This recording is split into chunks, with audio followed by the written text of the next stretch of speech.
malaman kung saan ka tutungo.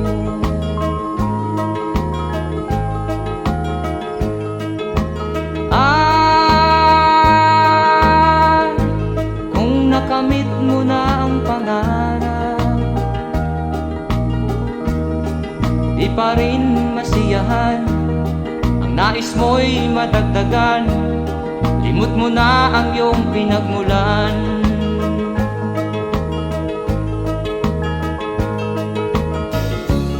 Bakit nga ba